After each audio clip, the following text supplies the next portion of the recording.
Red light पर अभिषेक की खड़ी कार को ऑटो ने टक्कर मार दी। अभिषेक झल्ला गए, लेकिन ऑटो ड्राइवर पर कम और खुद पर ज्यादा, क्योंकि कार का बीमा रिन्यू कराने का वक्त नहीं निकाल पा रहे थे और टालते हुए बीमा लैप्स हो गया।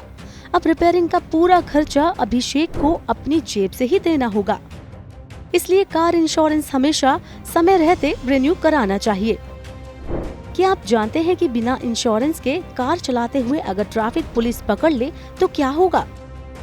कार और टू व्हीलर दोनों ही तरह के वाहनों के लिए मोटर व्हीकल एक्ट 2019 के तहत एक ही जुर्माना तय किया गया है। पहली बार पकड़े जाने पर 2000 रुपए जुर्माने से लेकर 3 महीने की जेल हो सकती है।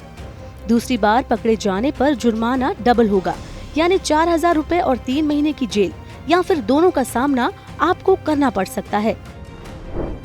लैप्स्ड पॉलिसी के मामले में वाहन मालिक को कार को हुए नुकसान के अलावा थर्ड पार्टी नुकसान की भी भरपाई करनी पड़ती है। थर्ड पार्टी यानी टीपी इंश्योरेंस सितंबर 2018 से अनिवार्य हो गया है। दुर्घटना में वाहन चालक और बीमा कंपनी के अलावा जो तीसरा पक्ष है, यानी किसी और की गाड़ी को पहुंचे नुकसान के कवर को थर्ड पार्टी में कवर किया जाता है। तीसरे पक्ष के वाहन के नुकसान या उन्हें पहुंची चोट का 7.5 लाख रुपए का कवर थर्ड पार्टी कवर में मिलता है। अगर बीमा लैप्स हो चुका हो तो किसी भी तरह के खर्च का भुगतान नहीं मिलेगा, साथ ही ये दंडनीय भी होगा। जुर्माने के अलावा जेल की नौबत भी आ सकती है। तूफान या भूकंप जैसी प्राकृतिक आपदाओं के कारण वाहन को हुए नुकसान को भी कवर नहीं किया जाएगा। अगर कार चोरी हो जाए तब भी बीमा का फायदा आप नहीं उठा पाएंगे। कार या टू व्हीलर का लोन खत्म होने के बाद उसे हाइपोथेटिकेट करवाकर अपने नाम रजिस्टर करवाना होता है, लेकिन लैप्स्ड पॉलिसी वाले वाहन का रजिस्ट्रेशन भी नहीं हो पाएगा। अगर समय रहते पॉलिसी को रिन्यू नहीं करवाया तो इसे ब्रेक इन पॉलिसी माना जाता है। इंश्योरेंस कंपनियां आमतौर पर तय तारीख से 15 से 30 दिन का ग्रेस पीरियड देती हैं।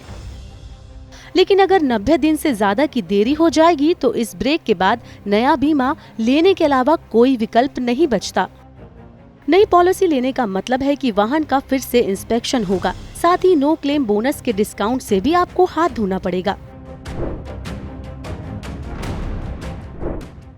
तो पॉलिसी को लैप्स होने से बचाने के लिए कुछ आसान कदम उठाए जा सकते हैं। ऑन डैमेज की पॉलिसी को ब्रेक से बचाने के लिए एक्सपायरी डेट का रिमाइंडर अपने फोन या कैलेंडर में सेट कर लें। जहां तक थर्ड पार्टी बीमा की बात है, साल 2018 से नए वाहन खरीदने वालों के लिए ये अनिवार्य हो गया है। हर नए वाहन के साथ long term third party cover मिलता है। कार के लिए 3 साल का थर्ड पार्टी कवर लेना होता है और टू व्हीलर के लिए 5 साल का थर्ड पार्टी बीमा अनिवार्य है। साल 2018 से पहले की कार है तो आपको अलग से थर्ड पार्टी इंश्योरेंस लेना होगा। ऑन डैमेज बीमा अनिवार्य नहीं है, लेकिन आपके पास रहना चाहिए ताकि बुरे वक्त में ये बीमा आपको आर्थिक नुकसान से बचा सके।